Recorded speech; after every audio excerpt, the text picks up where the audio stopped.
All right, it's 3:30 on the dot. You guys ready to go? All right. So we've got a small group. So I take that as a good sign that people aren't in outrage about what's going on financially. But I want to go through this and take our time because we're going to post this on the website. We'll probably have a lot more people seeing it that way than actually in person. But anyway, thank you very much for coming.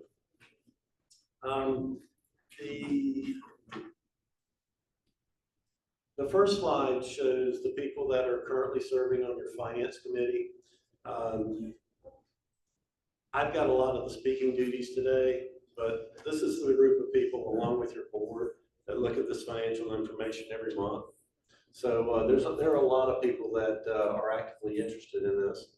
We also have about 20 people each year that list the finance committee as their first choice, which is really great. But we call each and every one of those people that listed as their first choice, and we feel like we have a very qualified committee that's serving on behalf of your club. Also, I want to recognize Nicole and Edward sitting over there at the table. Nicole's our financial controller. Edward, I know you guys all know, who do all this, and so some of the questions may go their way. This is what the agenda looks like. I see a lot of faces in here that I know that have been club members for a while. I don't want to assume that everybody is, but we're going to go through a little bit of background and context. We're going to go into some of our financials, but we're going to do it pretty quickly because, as I mentioned, this isn't the 101 course. This is the level 2 course, and because we're going to get into a little bit more complicated topics about how we look at operating funding versus capital and how we use benchmark data. There will be a couple of opportunities for Q&A, and I'll break it up.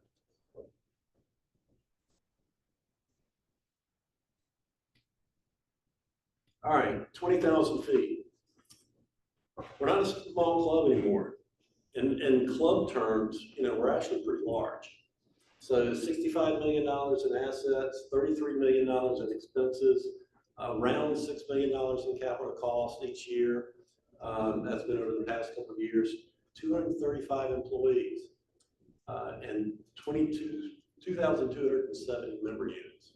That's a lot of people with a lot of different interests. A little bit of background on history. Key dates here. I will, whenever I do something like this, I'll present this because it's really important for people that are new members to understand where we've come from. And, we think about everything, but the club went through a lot to get to where it's at today. And so some of these dates will come back up later when we talk about some of our financial situations and where we have obligations. The board. So this is a look at what the board considered its high-level goals for 2024.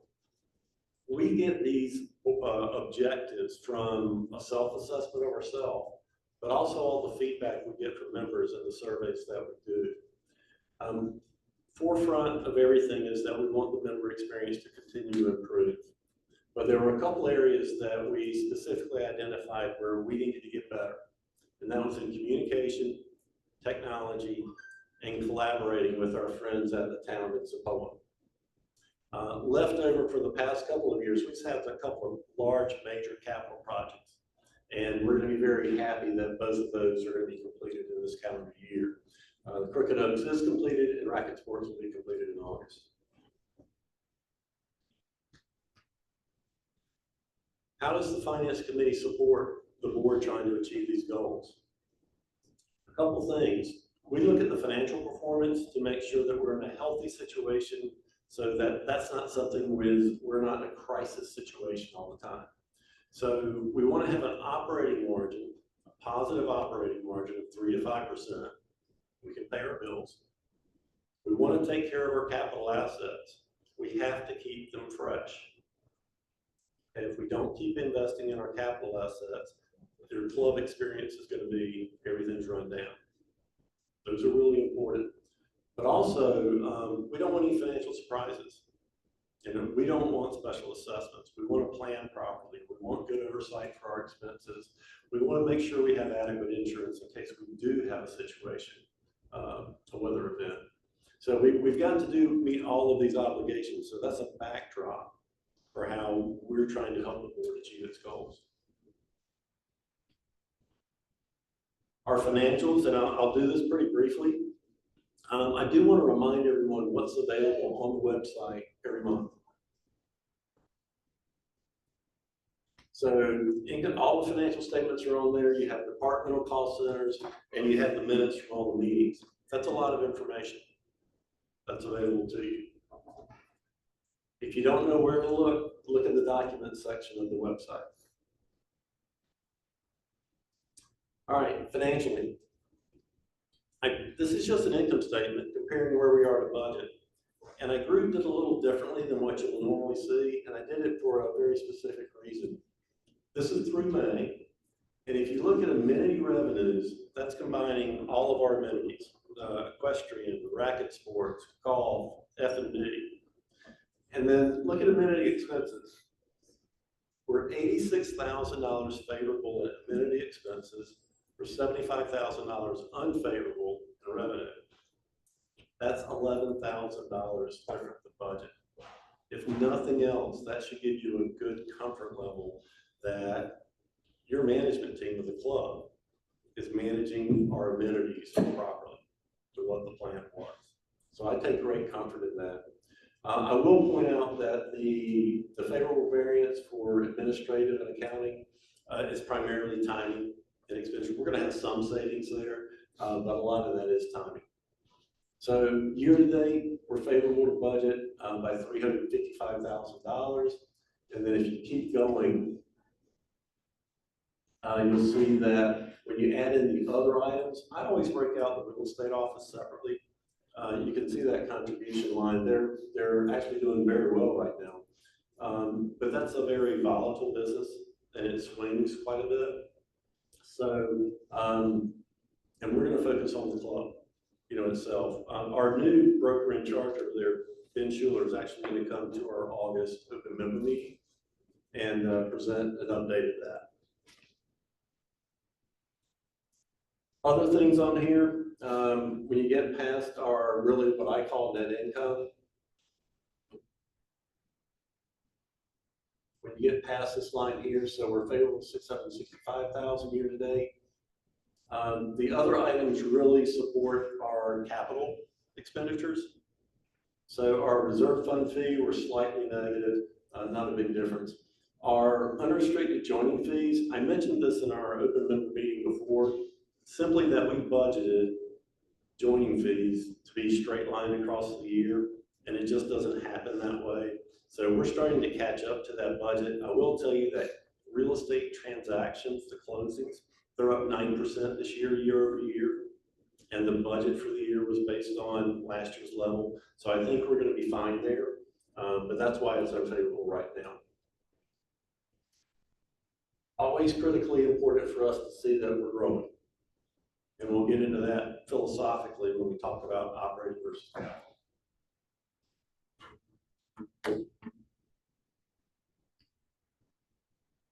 Cash flows. This is always the worst time of year to look at cash flows. Okay, why? It's this working capital number right here. March 1st is when our insurance renews. So we have to pay $1 million out in insurance premiums, a little north of $1 million, but we recognize that expense over the course of the year when we have the policy. So there's $1 million of your 1.6. Typically, during the course of the year, that will be a pretty even number. We don't have big numbers usually in working capital. So that will even out, I believe, over time. But also look at capital. 2.8 million, our budget was 6.5. So pretty much on track with where we thought we would be. We are in the process of doing a capital forecast for the year to see if we stay on what that budget number is or not. And we'll update you on that when that gets finished. But the other thing to point out here is, we do have this obligation to pay back debt. And that doesn't really show up on the income statement. So we'll talk about how do we do that. But cash is down 2.3 from the beginning of the year, but not a surprise given these things that are going on. All right, so really quickly, just went through, here's what's going on in May. No headlines, nothing crazy that's going on. I do want to spend some time talking about operating versus capital because I don't feel like membership really understands that as well. And, quite frankly, in my profession back in the day, we looked at the income statement all the time. How are we doing compared to budget? Are we making our numbers that way? Well, we do the same thing, but our capital part of it is much more important too than it was in my other career. All right, so what do I mean by these? So when we talk operating, we're talking about, I got too many clickers. When I'm talking about operating, this is the bucket I'm talking about. Think about that as short-term execution. This is what we're bringing in and consuming every day. Okay, so this is where we want to stay slightly positive for that. The other side of the ledger is capital. Think about that as strategic. Money that's coming in, being used to do investments in our capital equipment, our CapEx. That's long term. It's really important for us to understand the difference between these two. Okay, and we're going to spend some time to get through that.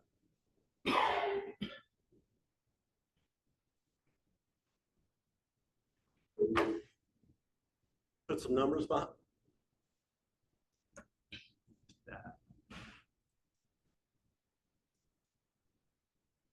I got a dead battery.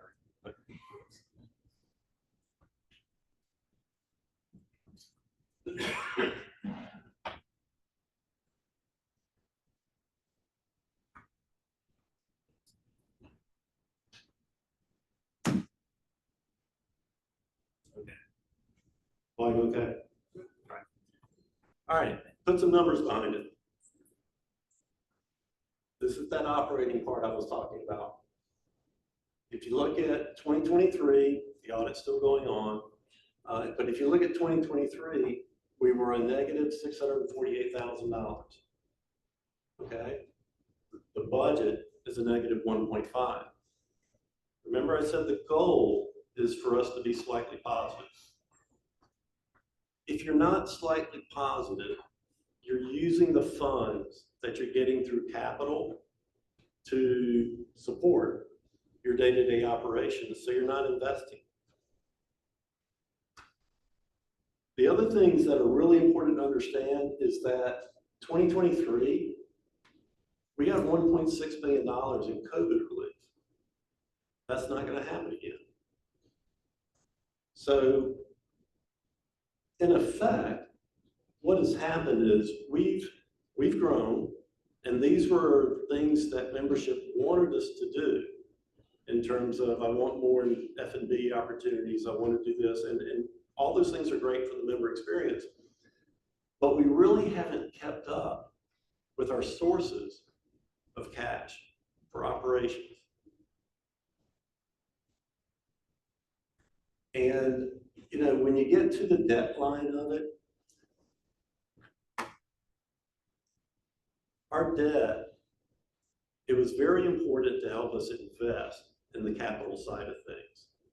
But now is also the time where, we have that obligation and we're going to have it through 2031. So there's a period of several more years where we've got to figure out how we're going to repay that debt. So options are, you increase the sources of money coming in on that side, or you take some of the money that you could have invested in capital and you use it to pay down your debt. Those are some of the decisions that we're trying to make long-term strategically as a board. On the capital side, we're doing pretty well. And you'll see in some of the other things, other slides that come up, we're actually doing exceptionally well compared to other clubs in terms of what we've invested in capital in the last 3 or 4 years. So we're in really good shape there. We've just got to figure out how to balance the two over the next few years.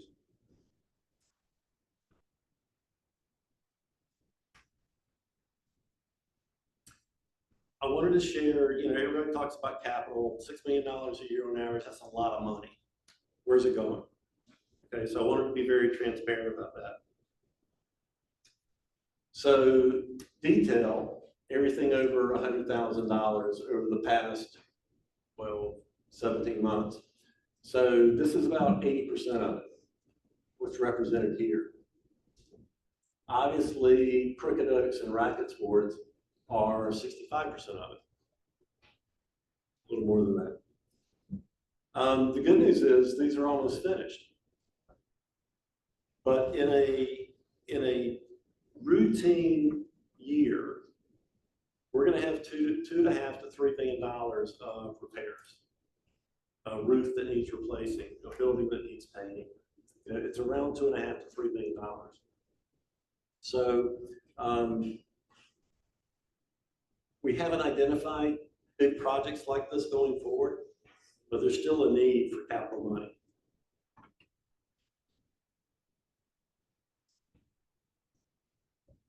One other thing about capital and how we decide where to spend it, we have a capital reserve study that goes out 20 plus years that looks at the life of certain assets and when they're scheduled to expire, meaning they need to be replaced or repaired.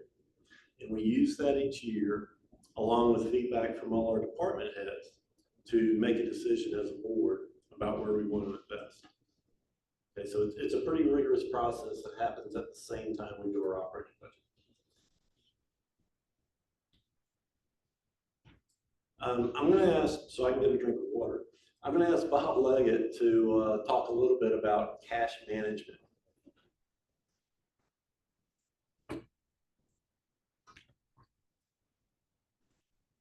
Thanks, Todd. A lot of people here in the room know me, and you're going to be surprised to hear I'm only going to talk for about 2 minutes. So what we want to talk about really is cash management, investment policy.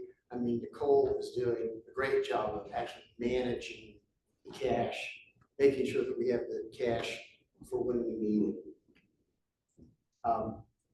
And what we have currently in not all technically reserve accounts is about $5.7 million.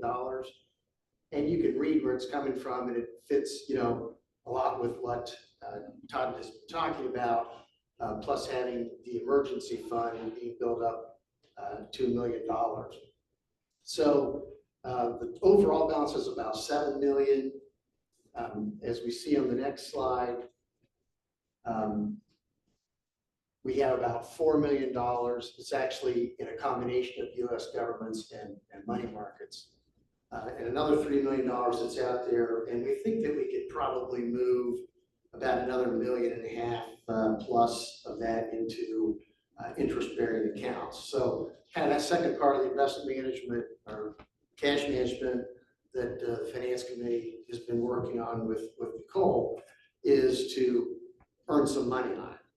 We didn't really have an investment policy statement until about 3 years ago because you couldn't make any money on your short-term investments anyway. So we have revised that investment policy statement, and I can tell you that the primary goal of it is definitely capital preservation. We're not going out long, we're not going out beyond treasury and government money market funds or treasuries directly. And currently we can make about 5%, which is certainly a lot better than nothing. Investment income last year was $290,000. I think we got a pretty good chance of earning a bit more than that this year. And we are going to be posting, it's a very short investment policy statement. It will be getting posted, so you'll be able to look at it. If you have questions about that going forward, you can certainly check back with Todd. And that's it for cash management. Thank you.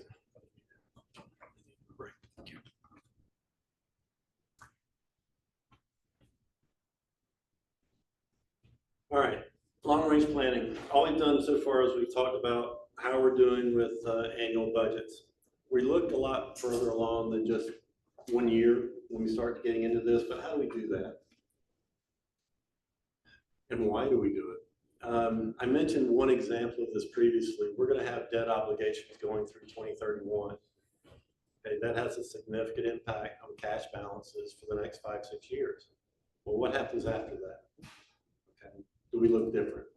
We've got a lot of tools available to us to help us figure out this long-term cash forecasting. We've got a long-range plan. We're working on the master plan, which we think will be signed soon.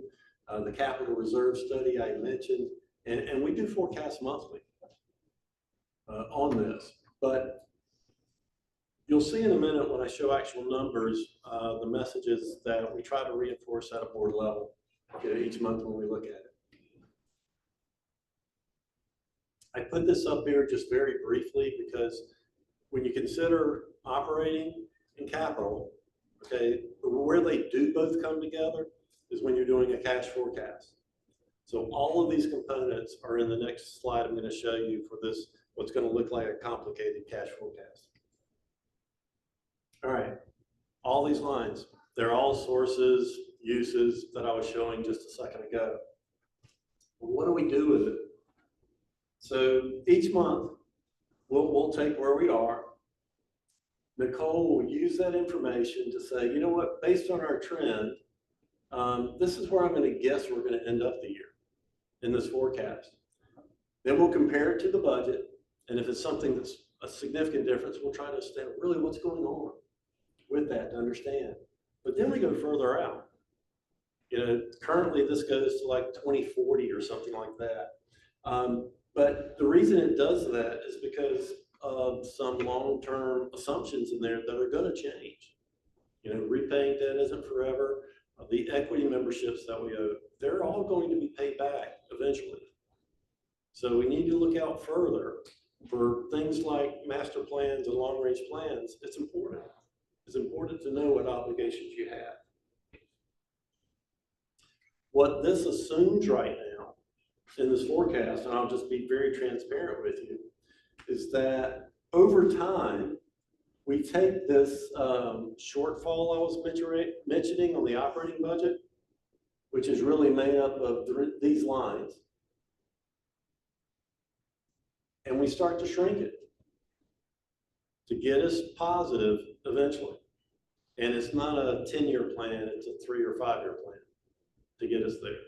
It's just long-term, that's where you need to be health-wise, financially. And the rest of it deals with capital.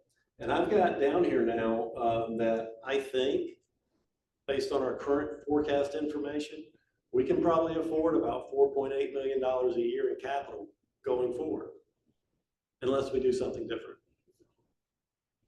So that's kind of what starts the conversation going back and forth, you know, about, you know, where we need to head.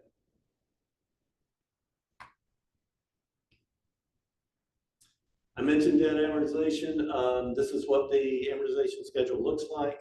And thereafter is just 2029, 30, and 31 when it gets fully paid off.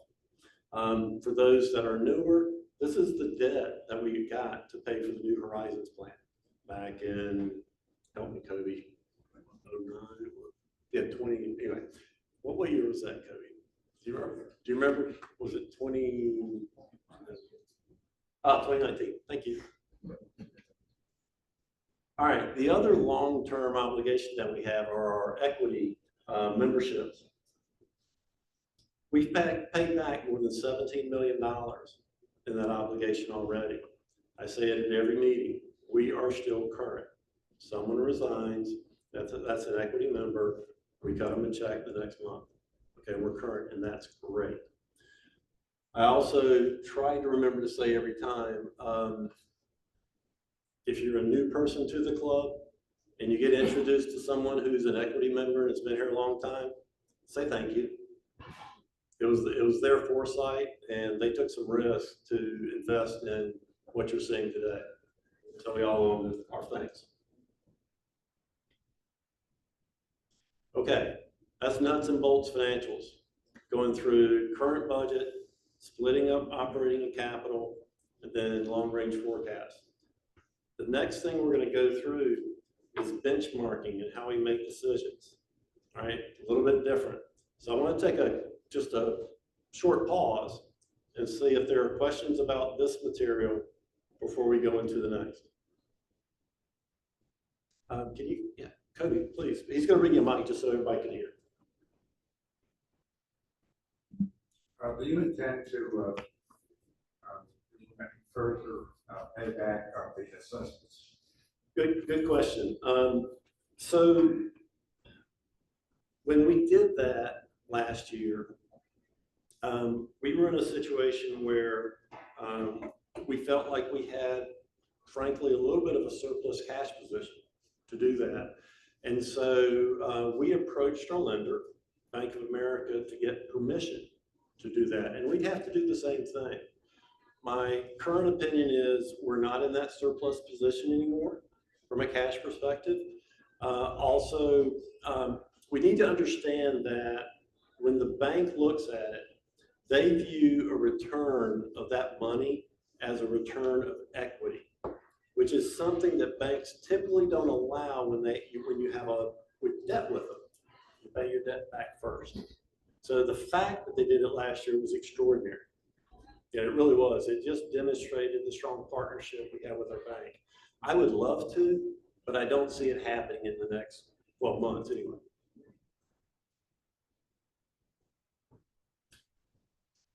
Steve?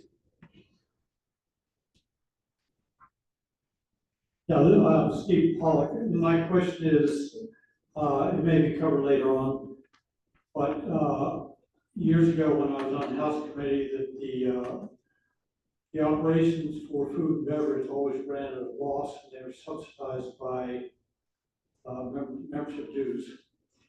I'm wondering if that's still the case, or whether it's changed, that the food and beverage operation is now a for-profit center. And if that happened, how and why and when? Okay, yeah, good question. So bottom line is all of our amenities operate at a loss. All of them did, and all of them still do. If you look, and I get that restaurant prices are going up. They're going up everywhere. We also made a conscious effort to bring in the higher quality of food that we were getting, so those costs went up. But our operating margin on food and beverage itself is around a negative 28 to 30%. So no, it's not being operating as a profit center to make money. And this will get into benchmarking a little bit. If you look at the benchmark data, they suggest that you don't. That's not an area where you want to try to make money. So no, the answer is no. We haven't made that change. Hi, the name is Kevin Dunn. Could you go back to that chart that you had on the cash flows? That one right there. Okay. Thank you.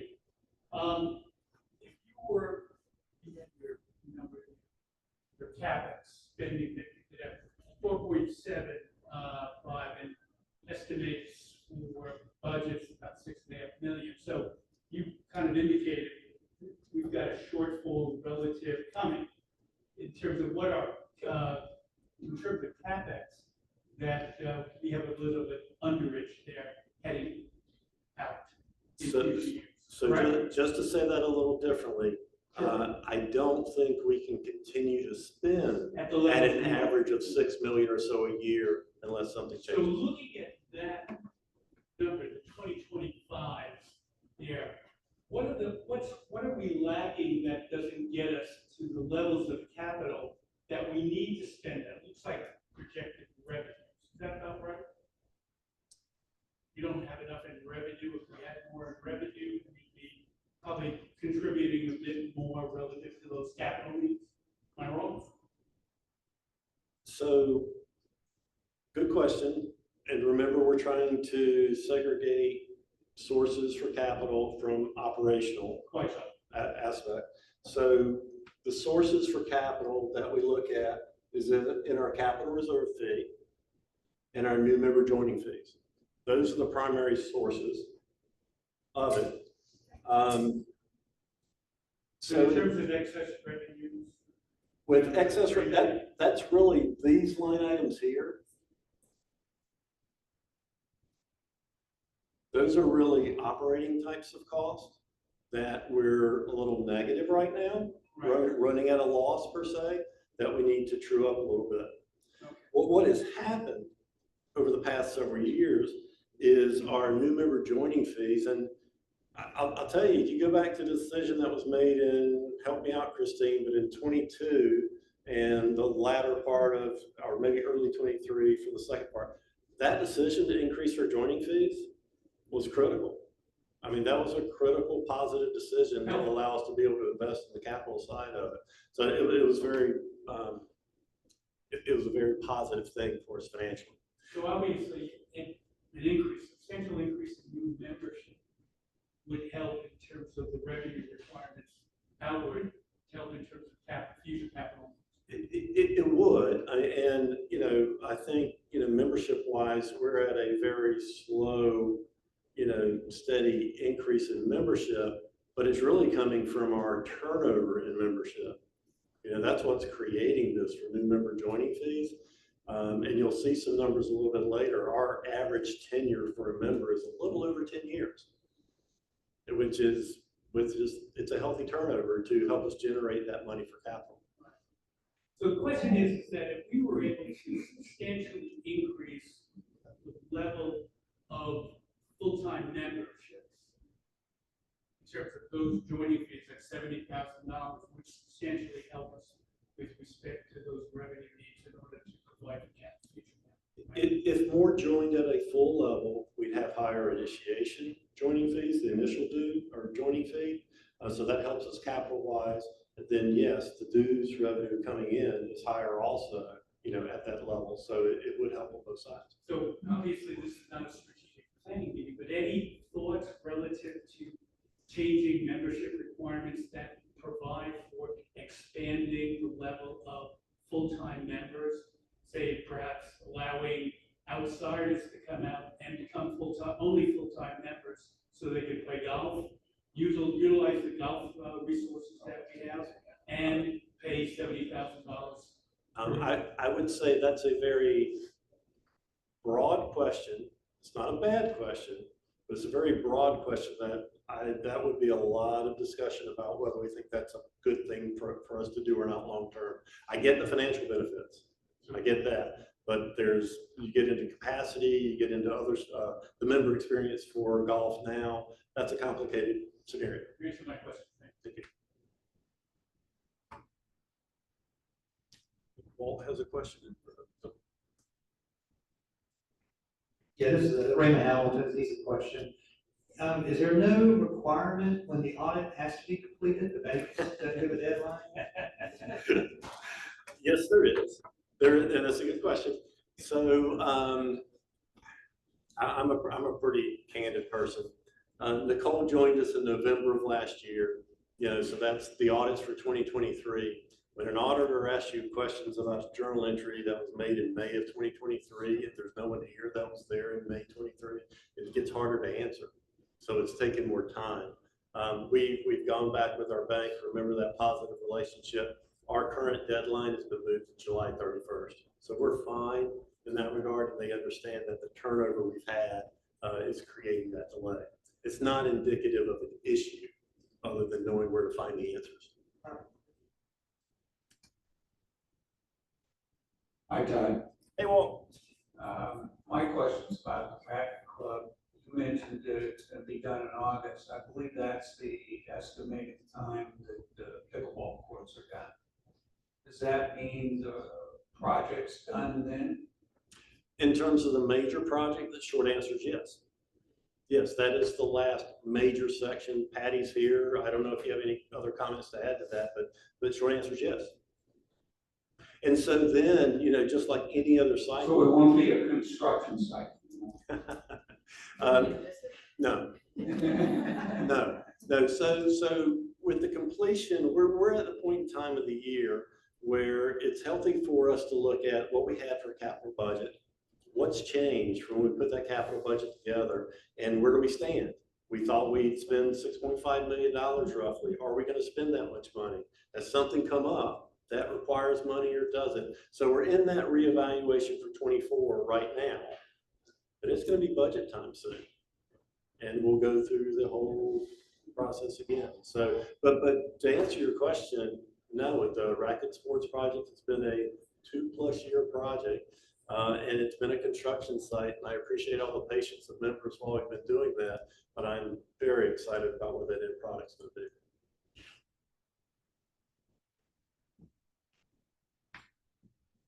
Joy Palmer, just a quick question on the audit. Since you had to go to the bank and ask for basically an extension, have deficiencies been identified at No, all? no. So it's just a question that No, can't be answered? This is tiny. Okay. So no, we haven't even had those types of meetings, which are routine. So typically going through the audit process, I'm on the audit committee. George Conbeer is the chair of the audit committee. We've had a initial kickoff meeting with the auditors to talk about the risk profile, their approach to the audit, their timing of the audit. We had an interim meeting with them just to talk about, well, here are the items that haven't been delivered yet, on their prepared by client list, their PBC list. And so we go through and say, how long is it going to take? And we work on a new schedule. They've got other clients to go to. So this is really a logistics and timing thing for them. We'll have those meetings, but usually they wait until they're finished with their field work before we have them.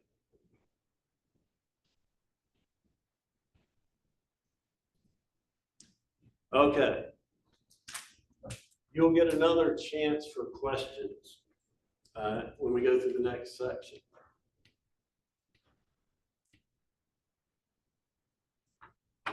I'm not going to read all these questions, but I want you to look at them for a minute. If I went to everyone in this room and asked you to answer these questions, I bet I'd get a lot of different answers. Okay, you get a lot of different answers at the board level too. We have all opinions.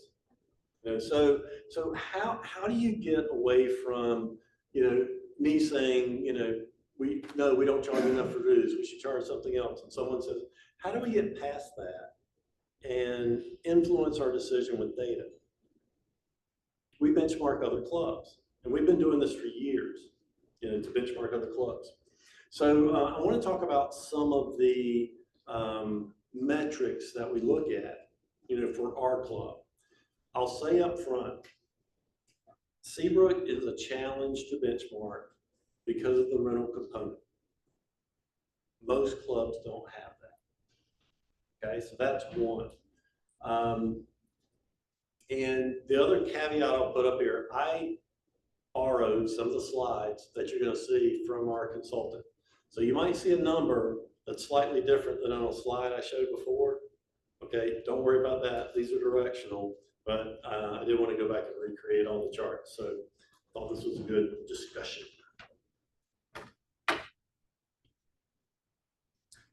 All right, so when we meet with the board and we go through our strategic meeting in March of each year, February, March, somewhere in there, we meet with our consultant too. And we talk about what they see from a benchmarking perspective for the most successful clubs.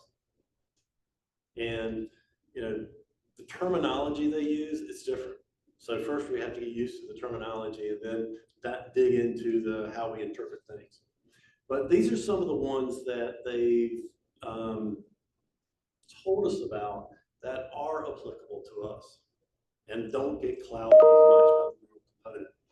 That operating margin I talked about, the successful clubs, this is their guidance, successful clubs will have a positive operating margin of 3 to 5%, especially larger clubs like we are. We are a larger club in their benchmark group. How much should your net worth grow? The average is around 3.5% on a compound annual growth rate. Each one of these, I'm going to show you a chart that shows you how we do compared to them. But I'll try not to spend too much time. Sorry. Oh, those were church bells. All right, I'll keep going. All right, the break-even zone, that 3 to 5% positive operating margin.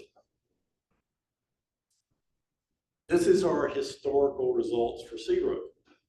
So starting from the earliest year, 2019, going down through our 2024 budget.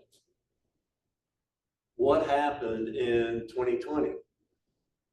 We got $1.5 million of a Payroll Protection Act loan from the government that didn't have to be repaid. What happened in 2023? We got $1.6 million of money from the government in terms of relief.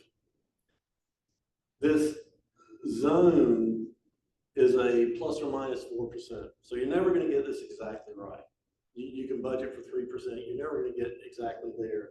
But staying in this zone was key for larger clubs like us. To be around 3 to 5% positive is what you should be striving to do.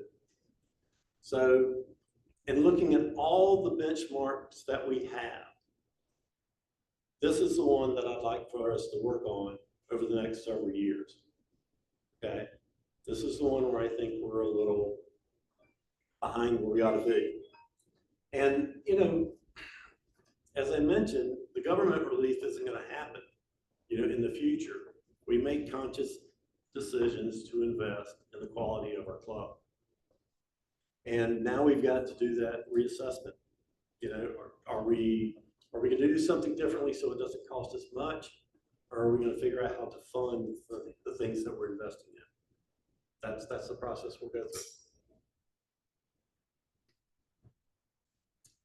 This one I love. Our growth rate in terms of our net worth. Now, when you think about net worth, for us, they're assets. So our assets, on average, over the past, 11, 12 years, has grown as an average of 10%. That well exceeds the minimum of 3.5% and exceeds the 75th percentile. It is greatly influenced by what we've done over the past 2 years, in our capital investments. But when I mentioned keeping the assets fresh, we've invested in our assets very well.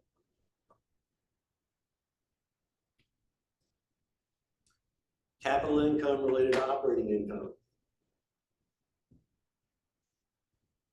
How much money are we taking in those capital sources, new member initiation fees, reserve fund fees, compared to our operating revenues, dues, fees from the amenities?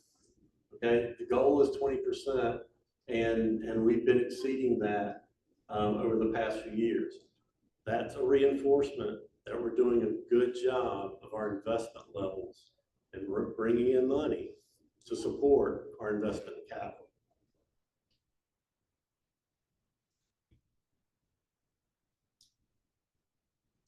This one I really like. So if I'm an average member, I'm going to be at Seabrook for 10 years. And over those 10 years, how much money am I going to write a check to Seabrook for that goes to pay for day-to-day activities versus how much am I going to write a check for that pays for our capital needs? You can see here that over that average of 10 years, and this is at a full member, every time they do benchmarking, everything's equated back to a full member level. It's not that we're just focused on full members, they just adjust the data. So you're always looking at a full member. But what this is saying is that 25% of the money coming in for that individual is focused on capital needs. And they're recommending 20% over that lifetime of a member. So again, it supports that we're doing a good job in getting funds for capital needs. And they will tell you over and over again, your ability to fund your capital needs is an absolutely critical factor in determining your long-term success as a club.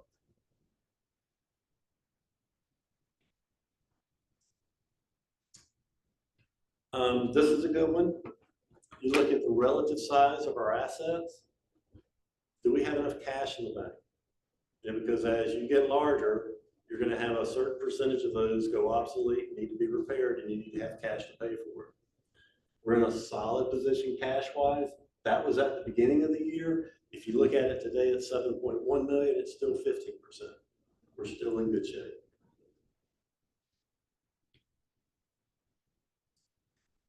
one, if you do the math, looking at our size, the benchmark of a ratio from full member equivalents, okay, that membership at a full level, to the number of employees we have should be 3.7. And that would suggest that as a club, we're about 25 employees short of being in that healthy balance. Now, again, all of this data is directional. It doesn't mean tomorrow we go out and try to figure out who those 25 positions are going to be. But it gives us a sense of where we are. Employee cost is a operating cost, and we're already a little short there. So we've got to balance those things out. We do this every year just to make sure we're not getting off on a certain tangent or direction. And I just felt like it was important to show it, so you didn't feel like we took that first set of questions and debated it, for a couple hours and just came up with an answer. We do more than that. Not saying we get it right all the time, but we do look at a lot of data to try to make sure we stay on a good path.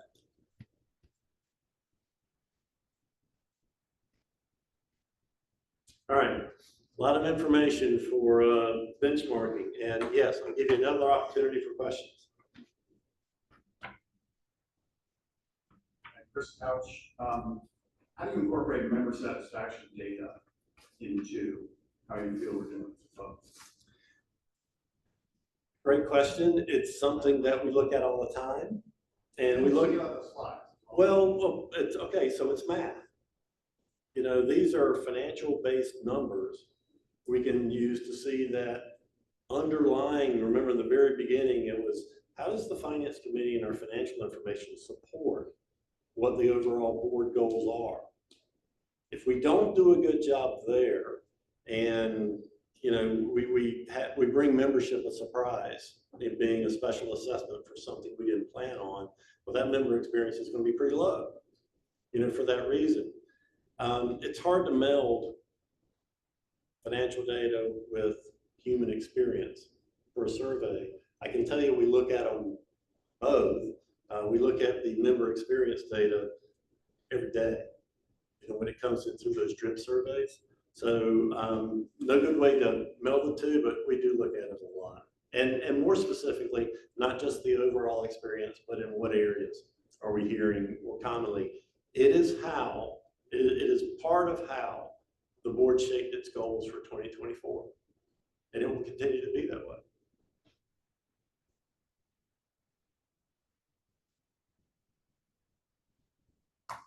Just a comment, if I could. I was president of the club in 2011 when we were just coming out of a very tough time. And if my memory is right, we had about 135 employees. And we watched that very carefully because we didn't have money. But we had 1,735 members. We have twice as many employees. And I know we have more members, but not proportionally that many. Do we ever check to see if we're overstaffed? Too many people? It's a great question. I'll tell you from a board perspective, our compensation costs are roughly 60% of our overall expenses. So personnel is obviously the largest factor. I work with Nicole, Edward, and the team to make sure that's a rigorous process. We look at individual job openings that are planned for the next year. So we have that discussion. But the assessment of are we overstaffed, I'm going to defer to Edward to provide some guidance on how he manages that. So actually, I can refer to your question on that. How member satisfaction is incorporated in numbers is very simple, benchmarking. And benchmarking is done in, I would say, comparison with the best clubs in the country. And they decide how many employees in order to achieve a certain level of satisfaction for the members. And the answer to that question, no, we're not overstaffed. Depends on the amount of venues that open, depends on the amount of, the volume of operations. As of right now, we are not overstaffed.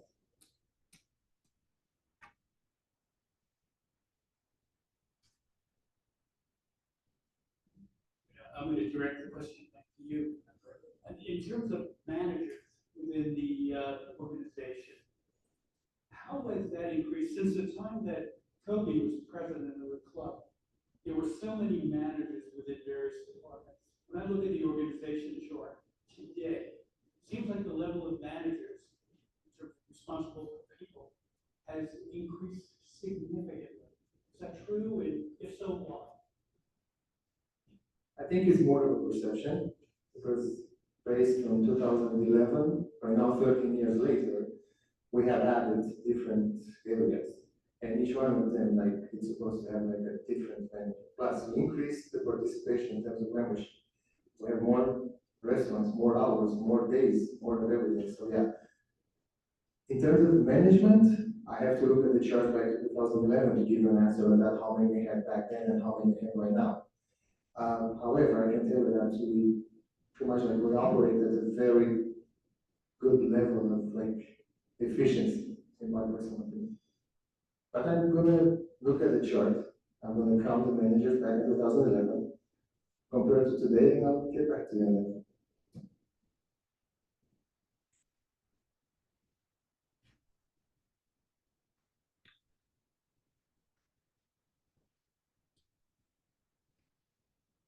Last slide.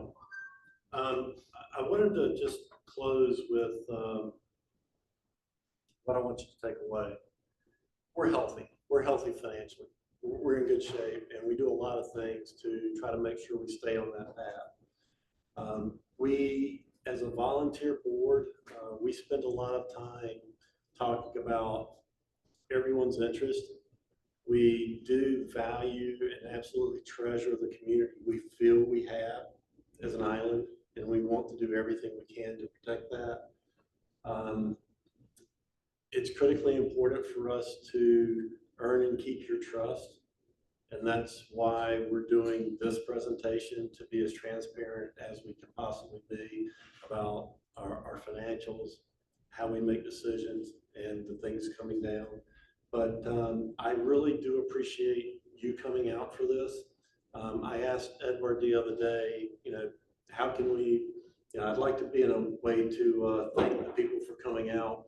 And we said, let's just have an unannounced, unscheduled happy hour. So as soon as we finish, there is happy hour upstairs. If you didn't want to ask your question, in a larger group setting, I'll ask the board members. Actually, can I ask the board members and finance committee members that are here just to stand real quick, just to make sure everybody knows who you are in the room.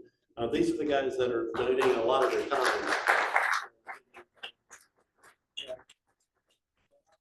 I'll ask them to go upstairs with us for a little bit and just have a cocktail and see if there's any questions you didn't get to ask. Thank you very much for coming.